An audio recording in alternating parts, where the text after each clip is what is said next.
G'day everybody, Matt Ellis with you for the latest edition of the Cricket Library podcast, and today we have the absolute pleasure of talking to a legend of the game, Gregory Stephen Chappell.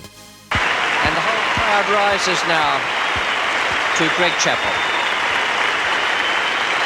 182 in his last Test match innings. He made 108 in his first Test match innings in Perth, 182 in his last Test match innings at the Sydney Cricket Ground. Former Australian captain, one of the greatest players ever to wear the baggy green cap and to grace the cricket field on behalf of this country.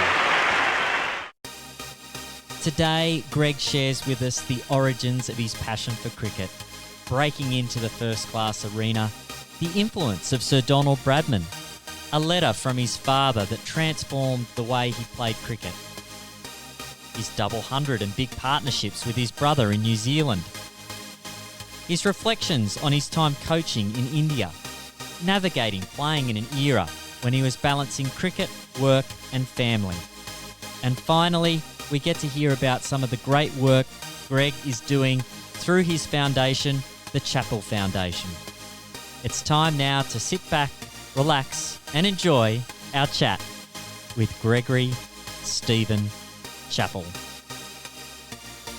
It's a very warm welcome to the Cricket Library podcast. Greg Chappell, thanks so much for joining us. My pleasure, Matt. Well, Greg, we like to start our podcast by finding out a little bit about the origins of your passion for cricket. You obviously had a very distinguished career, but we like to find a bit more about the origins of your love of the game. If you could share a little bit about that with us. Well, the love of the game came from our father, really. We were born into a sporting family. Mum's father was a very keen and talented sportsman. He represented South Australia at 6 different sports and played for Australia and captained Australia in the 1930s at cricket. So we were pretty steeped in the genetic side of it. The inheritance was very good, and I think the nurture was equally good, if not better. Our father was a keen cricketer himself. He'd represented South Australia at baseball. He'd been in the state's cricket squad for a number of years without ever getting to play a Sheffield Shield match. And he was 19 when the Second World War broke out. So there was some interruption to his sporting career. And when I look back on it, I think there was perhaps a bit of frustration that he hadn't achieved his own goals at cricket in particular, and therefore he put a lot of energy and effort into the three of us. And I don't remember a moment in my life where there wasn't cricket in some form. We had, bats in our hand from an early age. Balls were everywhere around the house. We played cricket in the summer. We played baseball in the winter. We played Aussie rules football. I played some basketball. Did gymnastics. Did quite a few things that our own father encouraged us to do, but most of all, he gave us some basic introduction to the game, and he was obviously a very good observer of the game because the information that he passed on to us was extremely good. So that's where it all started. And you mentioned, sounds like you had a fairly well-rounded taste of other recreational activities.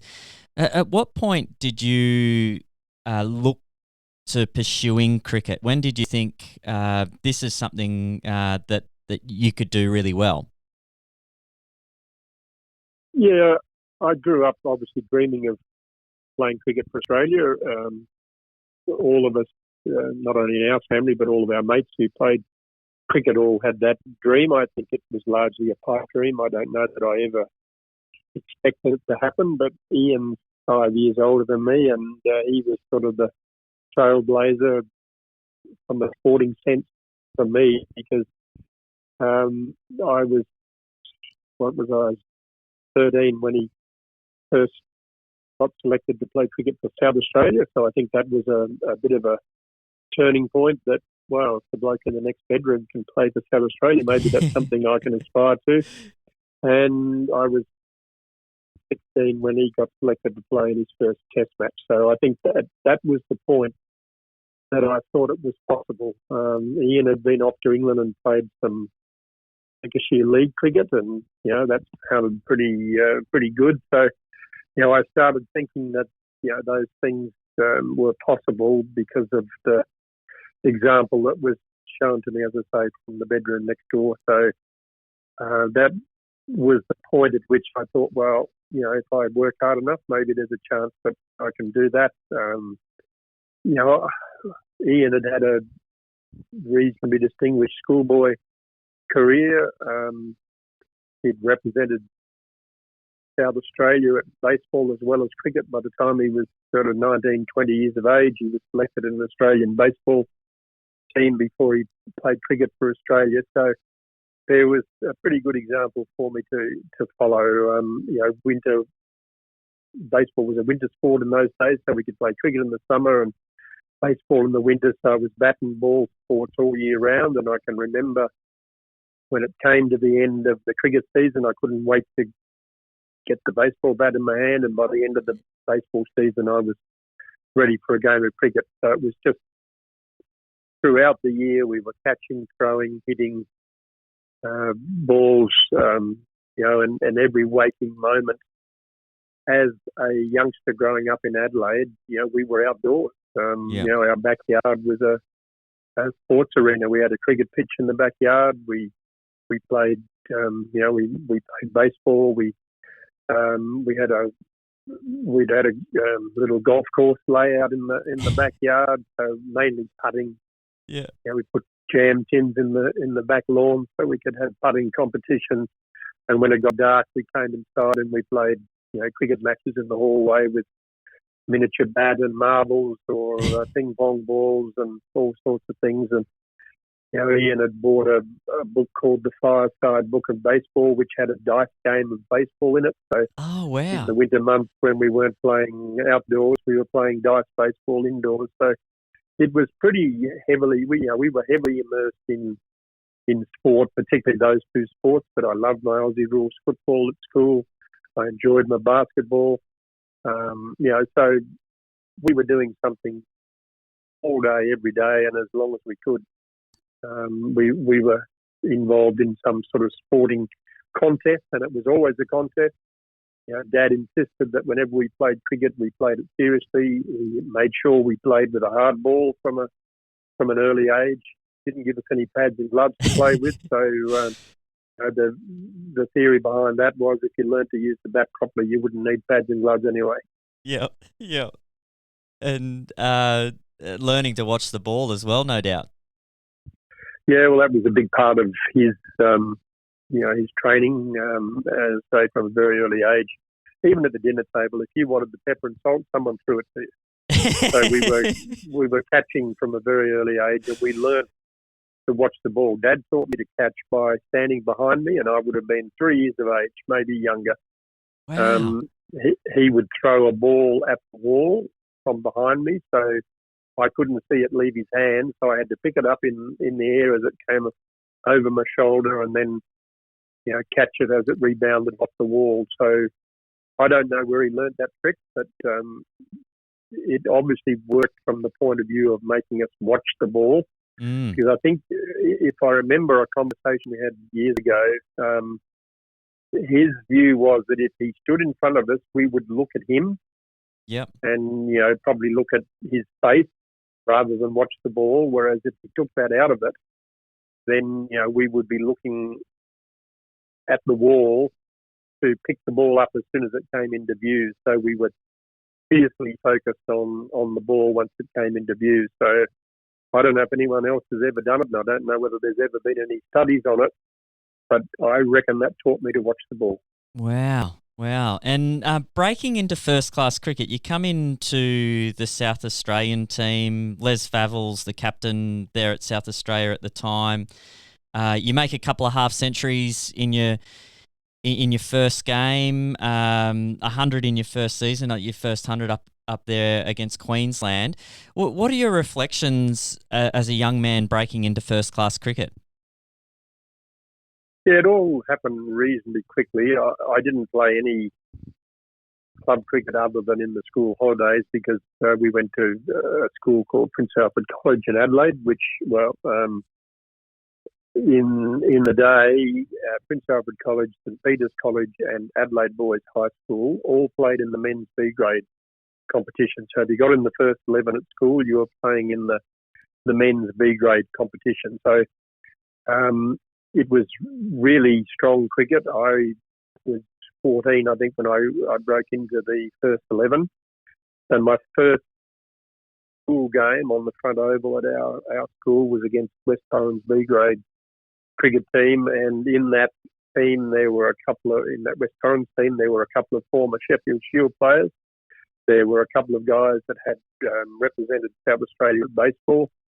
So there were guys that I knew of, or in some cases I knew them personally. But one of the guys, the captain of that West Torrens B grade team, was the current captain and coach of the South Australian baseball team. He'd played baseball and cricket against my father and against my older brother, and obviously they had annoyed him at some stage because he came when I came into bat, and I was the only one in both teams that was wearing shorts. I don't know why, but my father wouldn't let me wear long trousers, or wouldn't buy long trousers. I don't know what it was, but I was in shorts, which was embarrassing enough. Yeah. But I remember walking out the bat. I must have batted at 6, and I walked out the bat, and this fellow, Kingsley Wellington, came and sat himself at short leg, and he got into me from the second I arrived at the crease. And he did me a huge favour because they had a fellow called Parry who was one of their opening bowlers, and he was playing B grade because he wasn't allowed to play A grade because his action was suspect. Oh, gee. So Sir Donald Bradman was trying to cut out bowlers who threw it in A grade, but they were allowed to play in B grade. So there I was as a 14-year-old facing this bloke who ran in and threw him. And he threw him quicker than Ian had ever thrown him at me in the backyard. And I was nervous and, a little bit concerned as to whether I was going to be able to cope. But luckily, this fellow started getting into me, and he took my mind off being worried about the ball. And I thought, well, if I've annoyed you enough by walking out here, if I stay here for a while, that might annoy you more. I don't remember how many I got. It wasn't a lot. I might have got to 20. But it took some time to get them. And I was just determined that I wasn't getting out to annoy the Kingsley Wellington bloke. So, when I finished school at 17, so we finished in the December, I played 3 or 4 A-grade games for Glenelg Cricket Club at the end of that season, including a semi-final at Adelaide Oval. Yep. I got 50 in the semi-final. Didn't do anything extravagant in the other games. But then the next season, I started the season really well. Ian was away with the Australian team in South Africa. Yep. And so there was one spot in the South Australian batting lineup, and I don't think I'd set my target on replacing Ian in the side, but I just happened to start off with 200s and an 80 in the first 3 innings of the next season. And one of those games was against East Torrens, which was captained by Les Favell, the South Australian captain. And he was a selector, and obviously he saw enough in that to pick me in the first game to replace Ian in the batting lineup. So our first game was at Adelaide Oval against Victoria, and as you said, I got 2 50s, one of which was a not-out 50 in the first game, and that sort of settled me down. And then about 4 games later, we went to Brisbane, and I got my first 100. Which pretty much secured my spot when Ian came back for the next season. I was still able to keep my place in the side. And does scoring 100? Did you ever read much into the numbers? Was scoring 100 for you a real feeling of accomplishing something pretty special in first class cricket at that stage? Yeah, look, 100 in the backyard was a pretty good performance. It was something that everyone knew that 100 was a sort of a success marker. 99, no one was ever going to remember how many 99s you got, but if you got to 100, that was going to be remembered. So I'd sort of learned, and I think I was 12 when I got my first competitive 100 in schoolboy cricket.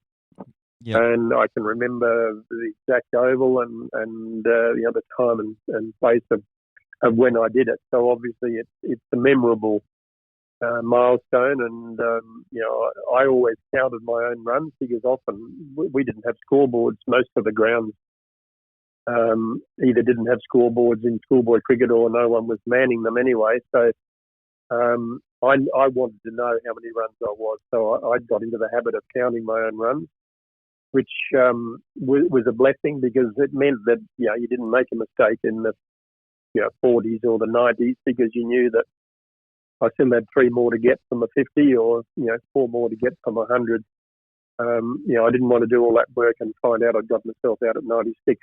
So Yeah. I got in the habit of counting my runs. I did it all the way through my career, and there were times at main ground. Obviously, first class cricket and Test cricket, there's a scoreboard, but I can remember 3 or 4 occasions in innings in Test matches or first class games when the scoreboard was wrong. Oh, wow. And I knew it was wrong, and I didn't feel comfortable until they sorted it out. It was just a habit I'd got into, but it probably helped me to concentrate, I think, because I always knew how many runs I had. Yeah, no, that's fascinating. And you mentioned Don Bradman before. Really interested to hear about Don Bradman's influence on your career. You end up scoring more Test match runs than the great man, and he had a conversation with you early on in your Shield career and helped you with a little technical aspect of your batting. Can you share a bit about that with us? Yeah, it would have been my second season for South Australia. So I'd made 100 the previous season. I wasn't aware of it, but Sir Donald Bradman had obviously been taking note of my career during schoolboy cricket because apparently I found out later that he had spoken to my school coach, Chester Bennett, and had suggested that I needed to, widen my range. I was very much a leg side player as a youngster. I was 17 before I got a growth spurt that turned me from a short ass into someone with a bit of height. I was always the smallest kid in every class I was in. I was always the smallest and the youngest in any team that I was in. So I was always up and in the backyard, obviously 5 years younger than he, and I was always up against older, bigger blokes. And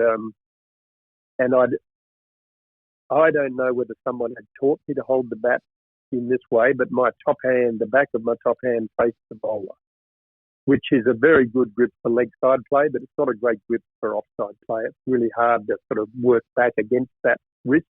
Yeah. So apparently Sir Donald had spoken to Chester Bennett and suggested that I change for a grip as a schoolboy. Chester had spoken to my father. Again, I wasn't aware of that. But Dad said, no, leave him alone, he's going fine. And so Chester didn't interfere. So I'd got to first class cricket with this grip. I'd made runs with the grip, but 98% of my runs were on the leg side.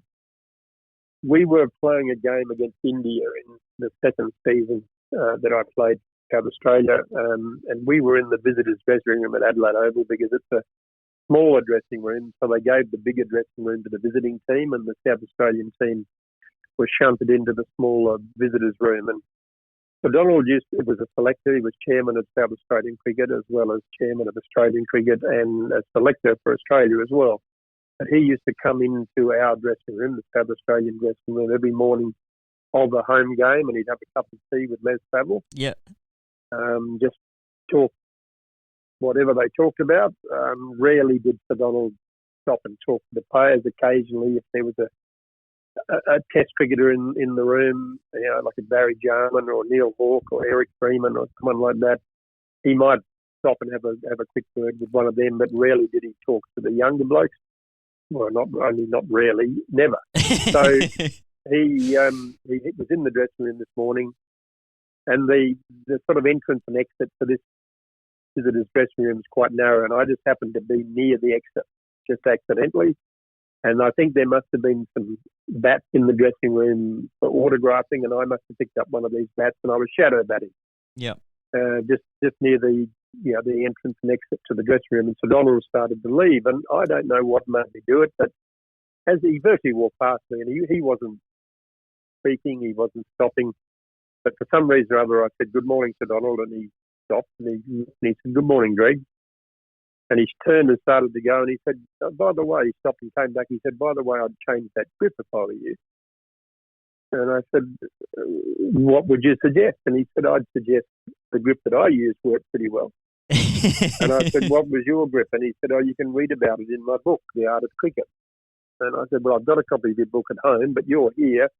And I shoved the bat into his stomach pretty much and forced him to take it. And he showed me his very neutral grip, which was, his thumb and forefinger on both hands down, the V between the thumb and forefinger, straight down the spine of the bat. I picked the bat up and sort of tried it. He said, "Look, you haven't done it before. It'll probably feel uncomfortable, but I would suggest that you persevere with it because it will improve your ability to score runs on the offside." So with that, he turned and he started to walk out of the dressing room, and he stopped and he turned back and he said, "By the way," he said, "I've given this piece of advice to one other player. He didn't take it and he's no longer in the team." And then he turned and walked away. So we were batting that day. I was batting at 5, I think. So we had a bit of time. I grabbed Jeff Hammond and Terry Jenner, a couple of our bowlers, and said, "Look, do you mind just coming back down to the nets? I want to try something." So they came down and bowled to me for 15 minutes or so, and it felt quite comfortable. I didn't have any trouble making the adjustment. I used the grip that day when I batted, and I used it for the rest of my career, and there's no doubt that it was the best piece of advice I got as an adult cricketer, and he may have regretted it because I reckon I might not have got past his tally of runs if he hadn't changed the grip. A little acknowledgement to Sir Don when you go past the 7,000 runs. Yeah, it was a milestone. It wasn't a record by any means. I mean, he got his runs in a lot less innings than I played. His record is phenomenal. Yeah. It's hard to imagine that somebody could make that many runs as quickly as he did. In as few innings as he did, and that basically he was one boundary away from averaging 100 Test cricket. Quite remarkable. Incredible. Now, a little bit later on, you've played first-class cricket for a little while. You're playing down in Tasmania against a World 11, and your father sends you a letter in the mail. You've been scoring lots of 20s and 30s, hitting the ball really well, but not going on and making lots of big scores. And can you tell us about this letter that your dad sent and the realizations, the light bulb moment that happened for you after reflecting on that? Yeah, I'd made a lot of runs for South Australia. I was batting quite well, I thought, but I was getting 20s and 30s and not converting them into big scores. And I had already played a few Test matches the previous summer. I'd made 100 on debut against England. Played another 3 or 4 Test matches that series without any great distinction. I think I got a 60 odd in the last Test match in Sydney. That next season, we were playing against the rest of the world. The South Africans had been banned by that stage, so they'd hurriedly picked a rest of the world team to tour, and I'd been 12th man in the first 2 Test matches against the rest of the world. Ian and I were down in Hobart to play in a game for an Australian 11 against the touring rest of the world. So this was before Tasmania were in the Sheffield Shield. So it was basically 9 Tasmanians, and Ian and I played in this Australian 11 side. And I'd already batted twice in the game. And again, I think I'd got, a 20 and a 30. And, I felt as though I was hitting the ball pretty well. We'd planned to go out for dinner. Ian and I were staying at Hadley's Hotel in the middle of Hobart. The rest of the Tasmanian boys were, staying at home. So just the two of us, and we were meeting up with Intikar Balam and Gary Sobers and a couple of the rest of the world guys for dinner. And I was waiting downstairs for Ian to come down, and the concierge came over to me and he handed me an envelope. He said, "Oh, Mr. Chappell, there's a letter for you." And I recognised from the handwriting that it was from our father. So I opened the envelope, and inside the envelope was a cutting of an article from the Adelaide Advertiser. A fellow called Keith Butler was the cricket writer at the time, and Keith had given me a fair spray. He basically said I was wasting my talent, and if I didn't pull my finger out, not only wouldn't I be in the Australian team by the end of the summer, but I wouldn't get selected for the tour of England the next year. And Dad had just written a little note, a message on the bottom of this article. He just said, "Look, I don't believe everything that Keith has to say, but it might be worth thinking about." Mm. It was a brilliant bit of coaching, because if he'd said it to me directly, I would have probably shut my ears and walked away and taken no notice of it. But yeah, the fact that he'd used someone else's words and just that short note, just think about it. By the time Ian came down, I said to him, "Mate, I'm not hungry. You go out. I'm going to stay in." So I went back to my room. I sat in a comfortable chair in the corner of the room in the dark for the next few hours, and I thought about it. And I thought about every game I'd ever played, from the backyard test matches to school cricket, club cricket, shield cricket, test cricket. And what I realised was that 99 times out of 100, I had got myself out. It had been a mental error that had brought about my dismissal, not necessarily good bowling by the opposition. Possibly contributed to by some good bowling and some good fielding, but in the end, it was my mistake that brought about my dismissal. So the other thing that I realised from this session was that was never going to change. Mm. It was always going to be me making a mistake that was going to bring about my dismissal. But if I could delay the inevitable, I had to make more runs. Yeah. So I started then to think about, well, what was I thinking about? When I batted, on a good day, on a bad day, when I got out, what was I thinking about?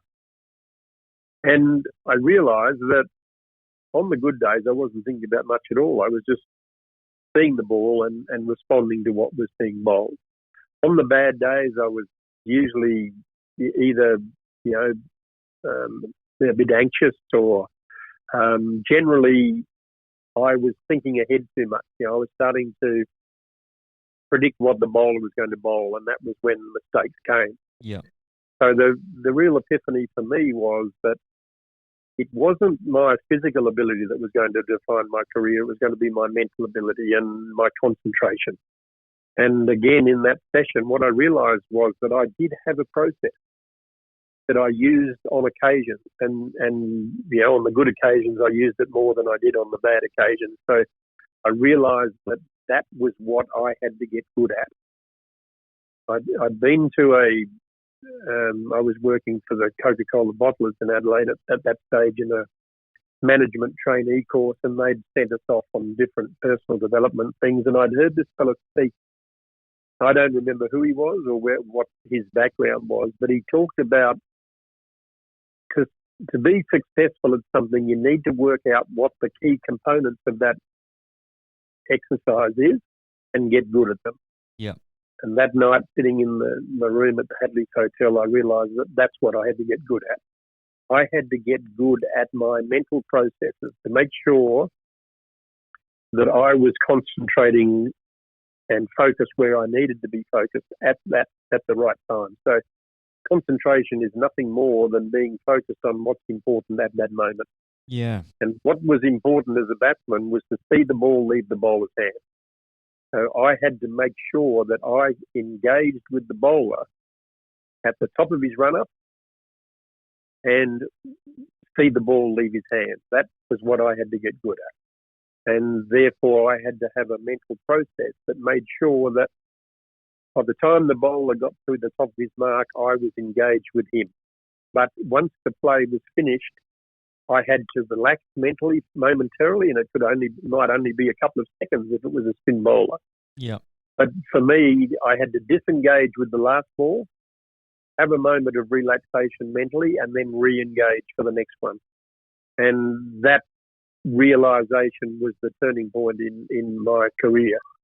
For some reason or other, even though I'd only made 20s and 30s in that game in Hobart, the selectors picked me in the next test match in Melbourne the next week. And, the 2 or 3 days leading up to that test match, all I did was practice my mental routine. When I went to the net, I wasn't worried about how many cover drives I played or cut shots or on drives, anything else. All I wanted to do was get good at my routine. And I went out and I got 100 in the Melbourne test match in the second innings. Yep. And then we went straight to Sydney for the New Year test match, and I got 180 odd, I think 196 not out. I got against the rest of the world in Sydney, and that was the turning point, because it just reinforced to me that that's what I had to practice and that's what I had to get good at. And interestingly enough, the better I got at that, the better I hit the ball anyway, because I was seeing the ball leave the hand. Yeah. I have no doubt that I played with guys and against guys, and I coach guys that don't see the ball leave the bowler's hand. They're looking in that general direction. Yeah. But their field of focus is the size of the sight screen, whereas my field of focus was the size of a cricket ball in the bowler's hand. Yeah, and, wow. That was where all the information came from. As it left the hand, you got the angles, you got the line, you got the length. Whether it was an out swinger, in swinger, slower ball, you picked all that information up. And it was too late to pick it up halfway down. And I know in the periods that I struggled, I wasn't seeing the ball come out of the bowler's hand. For some reason or other, I was distracted, and I was picking the ball up halfway down, and that's too late. You haven't got time to react. You haven't got all the information to react on. And, I think that note that Dad sent was the defining moment in my cricket career. Yeah, absolutely. Absolutely. Now, wanted to highlight just one of the games where you and Ian did really well together, a test match against New Zealand 1974. You and Ian both make hundreds in each innings. You make your highest test match score, 247 not out. What did it mean to you? I've heard you say your older brother's a bit of a hero for you. What did it mean for you to have on-field success for Australia with one of your brothers? Yeah, we'd grown up with a 5-year age gap, obviously, so we never played any junior cricket together. Ian was always a step ahead of me. So by the time I got to primary school, he'd left and gone to secondary school and so on. So the only time we'd played cricket together was in the backyard, and we were opponents. We'd played against each other, and they were pretty willing test matches, and him being the older and stronger brother, he was a bit better than me in the backyard, and I learned to lose for a few years playing against him in the backyard. Thankfully, and the other disappointing feature of that was that not many people realise that my first test matches were for England, because our test matches were always Ashes series, and Ian, as the older brother, was Australia, and I had to be England. So I learned to lose for a few years, and then Ian left home, and I became Australia, and Trevor became England, and then I learned to win. Yeah. So it was I don't know where Trevor got his win from, but I was lucky being the middle brother. I got to learn to lose, and then I got to learn to win.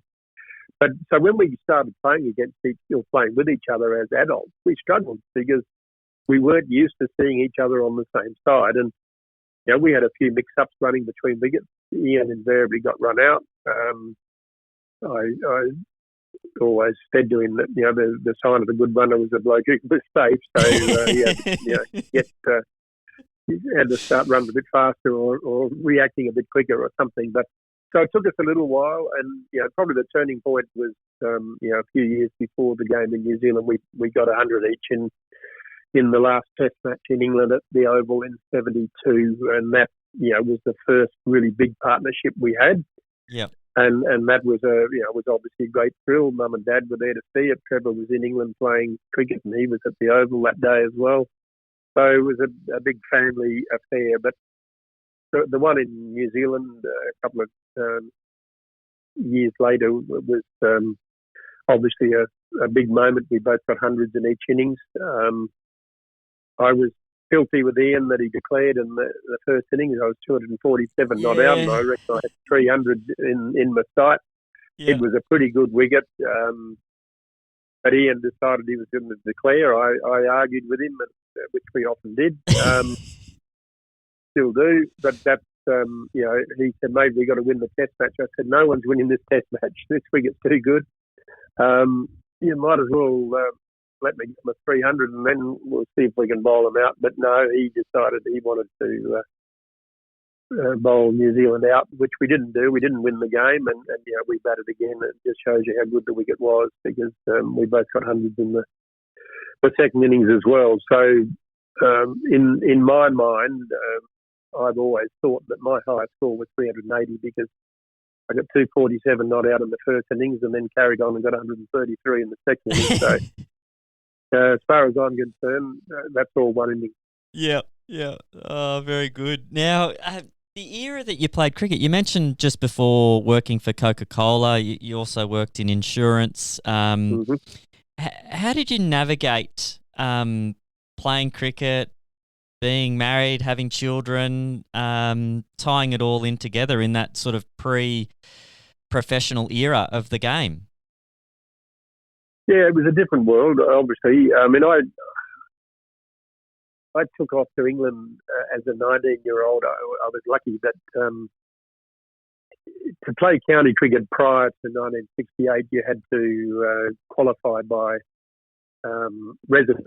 So it had been 7 years, and then it was reduced to 2 years.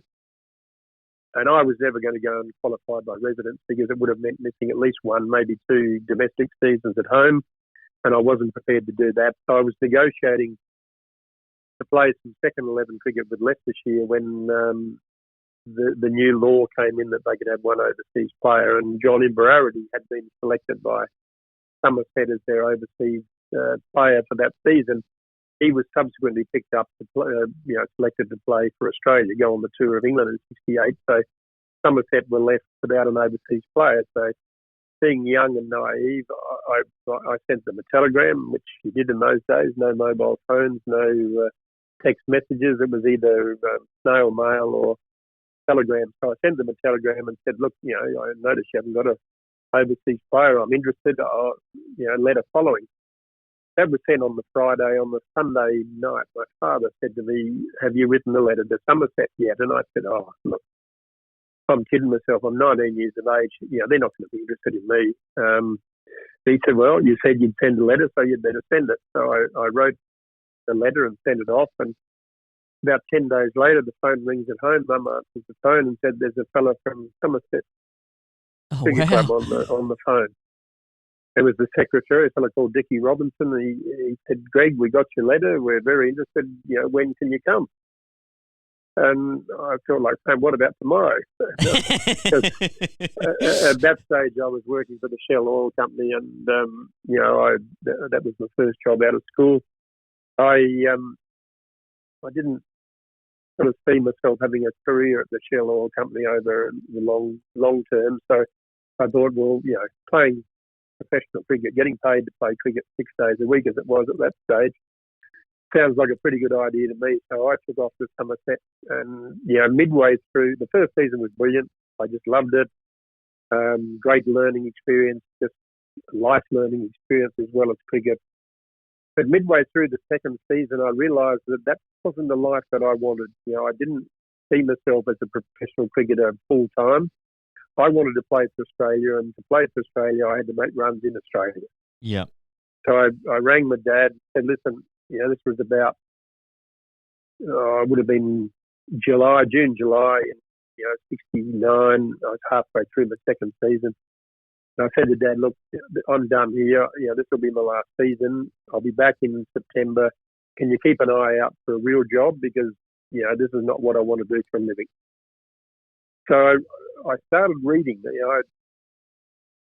I wanted to understand, how I could combine the two, cricket and work, because that's what I was going to have to do if I was to play for Australia. So what I learned from the reading of books about successful people, that self-made men, basically had made money in real estate or insurance, life insurance particularly. Yep. So I thought, well, that's what I need to do. I need to get into a commission job where I can work hard enough in the winter to earn enough in 6 months to last me 12 months. So I could take the summer off and play cricket. And when I came back, as luck would have it, Mum played tennis with a woman whose husband was a sales manager at AMP Life Insurance Society, and I went and had a job interview and started work about a month after I got home. And, that's basically what I did for the rest of my career. I worked and played cricket. And, it was challenging because, we basically survived the majority of our test careers on 2 practice sessions a week. Tuesday afternoon, Thursday afternoon, you'd have a net for about 12 minutes, maybe 15 minutes if you were lucky. Oh, wow. Yeah. And you had to get better in those sessions. And that's where that mental stuff was pretty important to me, because I wasn't restricted on how many nets I could have in a week, because what I would do every day, usually at night before I went to bed, was spend 10, 15, 20 minutes just imagining myself play well. Yeah. And seeing myself and feeling myself bat the way I wanted to bat. And what I learned from stuff that I've read subsequently is that mental rehearsal is as good as a physical, in fact, probably better than a physical session, because it's the only place that you can have a perfect training session. And those mental rehearsals, those mental practice sessions were, I think, instrumental in helping me manage the requirements of playing cricket as a pastime, working for a living, having a family. Luckily, when I moved to Queensland, I got into business with business partners, and they were able to manage the business while I was away, which gave me the time and the space and the income to be able to afford to play cricket internationally for 14 years. I wouldn't have lasted that long without the support of my wife and her forbearance in basically being a single mother for 3 young kids for many, many years, and my business partners who had to man the office while I was off gallivanting around the world playing cricket. Yeah. Yeah, amazing to have that support. And it sounds like Judy's been a big supporter of your career for all the way through. Yeah, very much so. I couldn't have done it without her support. And I mean, I knew the day I met her, I knew she was the one. I wasn't sure she was convinced of that at the time, but thankfully she came around over time, and I've been lucky with that support. She's she didn't come from a cricket background. She grew up in Sydney. I grew up in Adelaide, so we met in Sydney. She had no idea what she was getting herself into, mind you, nor did I, in the sense of, I didn't expect to have a cricket career that went for the first class career for 20 years and an international career for 14 years. I had no idea what was ahead of us, and she certainly had no idea. And there have been times when it's been a huge challenge for her. And when we moved to Brisbane, she had no family support, not my family, not her family. Luckily, we had some good friends who were very helpful, but it's not the same as having family around. So she brought 3 kids up on her own for the first 10 years of our eldest son's life. So she's had to adapt along the way, and she's got very good at it, very self-sufficient, very strong individual. Didn't put up with too much shit from me, I can tell you, over the years. She's educated me along the way as well, and we're still together nearly 50 years down the track. So it's been the most successful partnership that I've had through my life, I can tell you. And just on Judy, she embraced coming to India with you. What was your reflections on your time coaching in India, and what did you learn from that experience? Yeah, it was a great experience. I had no ambition to get into coaching. It sort of happened accidentally. I got an invitation to go back to South Australia and coach at the first class level, which was a great experience. I enjoyed it a lot more than I thought I could. By the end of it, the 5 years I had in South Australia, I was, I thought I'd love to coach internationally, and at that stage it was unlikely to be Australia because John Buchanan was coaching Australia successfully, and I had a couple of approaches. The West Indies and Sri Lanka had approached me, but in the meantime, I'd had a phone call from Saurav Ganguly, who was captain of India at the time, and Saurav was struggling with his batting. And I was living in Sydney. He wanted to come out and do some work with me, so he came out and we spent 10 days in Sydney working on his batting. We got to know each other quite well, and he sort of spoken to me about whether I was interested in doing the Indian job, and I said yes, I was interested.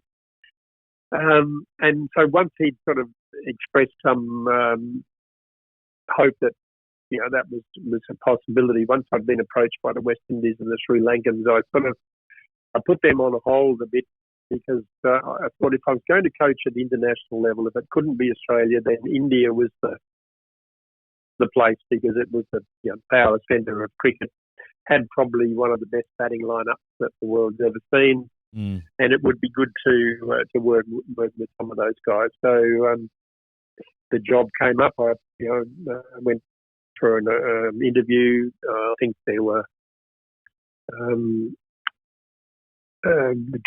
about 4 others that applied for the job. I had to go through an interview process, and at the end of which I was offered the job with the Indian team, which was a great thrill. Judy had always been interested in living overseas. She'd encouraged me, to get a job. She's got a Scottish heritage. She always thought I'd coach the Scottish team. It wasn't probably on the top of my priority list, so I rang her one day and said, "You've always wanted to live overseas. What about India?" And she said, "Oh, absolutely, I'd be in that."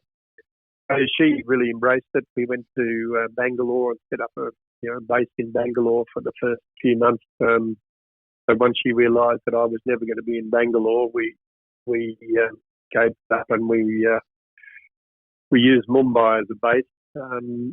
And Judy, travelled with us when we toured in Pakistan in particular. That was an amazing experience. Getting to travel to parts of the world, and not least of all Pakistan, as part of the Indian cricket team, was quite an amazing experience. I'd likened it to travelling with the Beatles.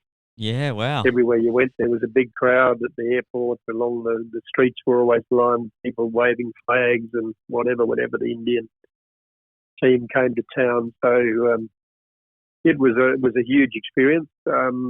The downside of it was that sadly the relationship with Saurav soured early on. He wasn't making a lot of runs. He wasn't really buying into the commitment to excellence that I had presented to the BCCI, and they'd given me the job on the basis that I was, introduced some of the success processes that Australian cricket has enjoyed through the years, and we were doing that. Saurav got dropped from the team, and for the next 12 months we had a bit of clear air, and had quite a lot of success. We really revamped the way they played one-day cricket. I learned pretty early on with them that they over-attacked with the bat and they under-attacked with the ball, so we had to get them to rejig the balance there a little bit, be a little bit more conservative with the bat, but a little bit more aggressive with the ball. Because if you don't take wickets early in one-day games, particularly in India on those wickets, you get killed at the back end. So we had to rejig the team. We changed the way they trained. They had to train a lot more with a lot more purpose. They really just went through the motions prior to my arrival, and relied very heavily on natural ability, which they had plenty of, but it wasn't a sustainable model. So we had to get them to train a bit better, be fitter, field better. And to be fair, the majority of the players bought into it. We started introducing a few younger players into the mix to get the balance right, because this was an aging team. Yep. And they were all going to come to the end together. The batting lineup in particular was going to come to the end together.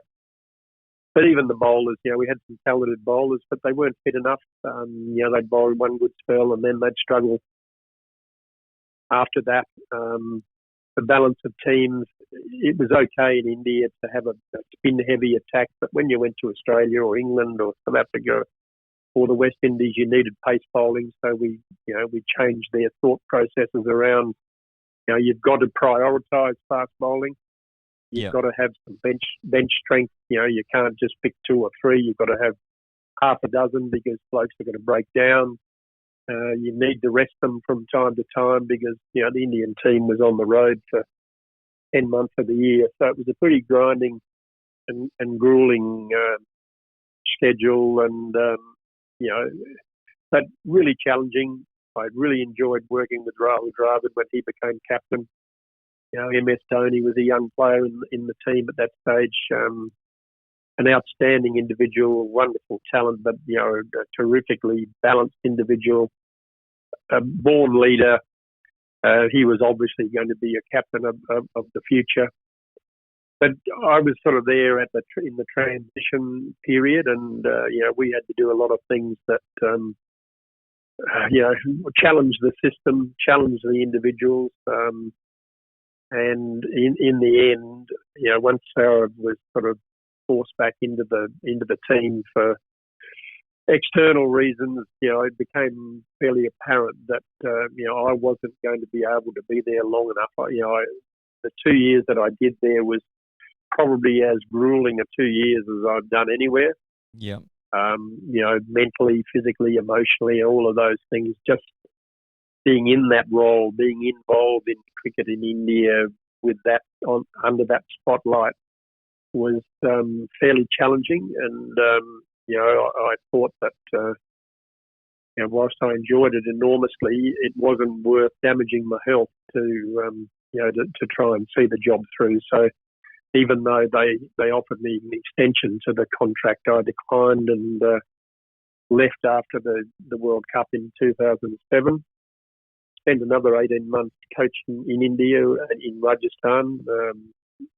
Ian Fraser, a friend of mine who I took to India with me as an assistant coach, he and I set up the academy for Rajasthan cricket and ran their academy and worked with their next generation of players. And I've got to say that 18 months was probably more rewarding in some ways than the 2 years with the Indian team, not least of all because we lived in Jaipur. And we actually lived in India, whereas working with the Indian team, we hovered over India, but we didn't really live in it. Yeah. So that to experience that on top of the time with the Indian team was just amazing. And, we've got such happy memories. We've got some good friendships. And, I think the majority of, the Indian cricket supporters realised what we were doing and that what we did in those 2 years actually set them up for the success that they've had subsequently. Yeah, absolutely. Well, Greg, we've run out of time, but just before we go, just wanted to quickly touch on your work with the Chappell Foundation, give you a chance to say a couple of words about that, but before we go. Yeah, look, I've been involved in charities for 50 years, starting back with the Spastic Centre in Adelaide years ago. And that sort of opened my eyes up to the fact that, there were people out there that weren't as lucky as I was. And I think that's something that our parents sort of taught us early on, that, we had a responsibility to look out for others as well, particularly those who weren't as fortunate as we were. So over the years, starting, as I say, back in Adelaide, I came to Brisbane in the early 70s.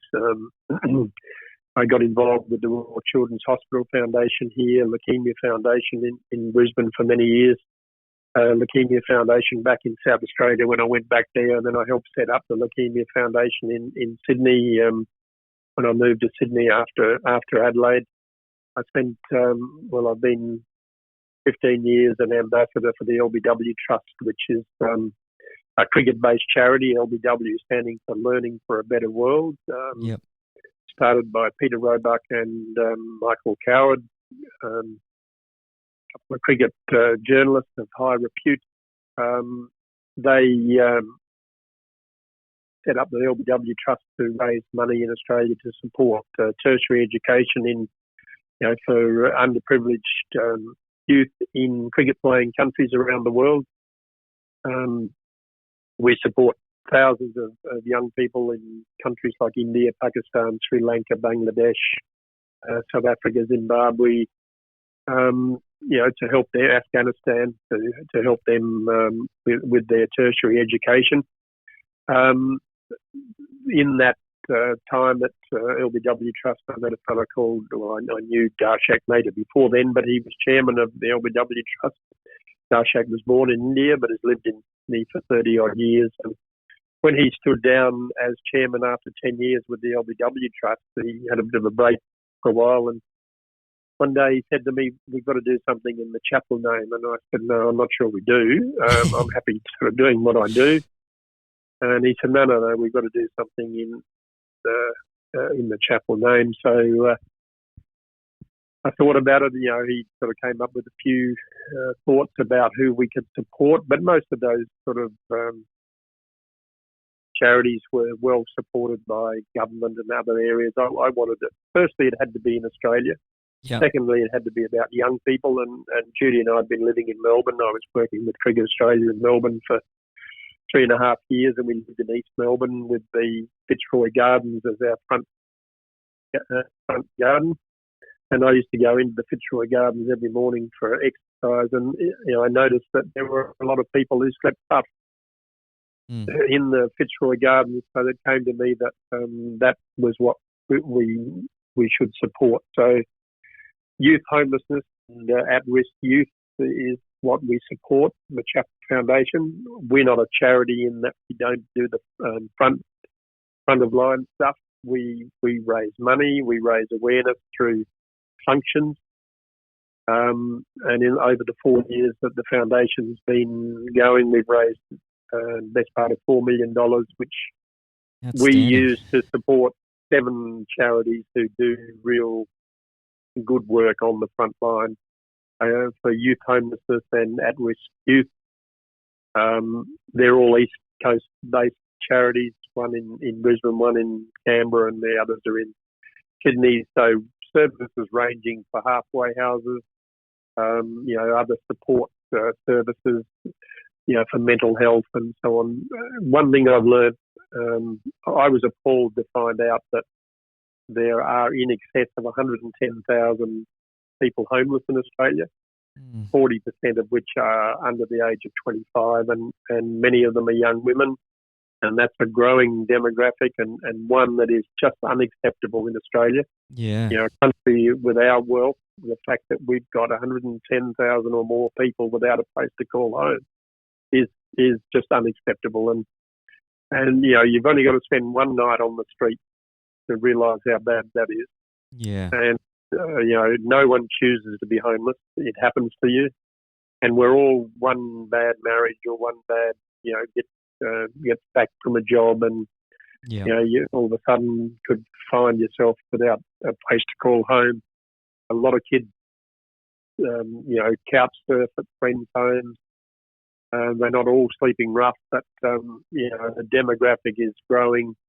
COVID hasn't helped things. The charities that we support are telling us that they are under demand more than ever before.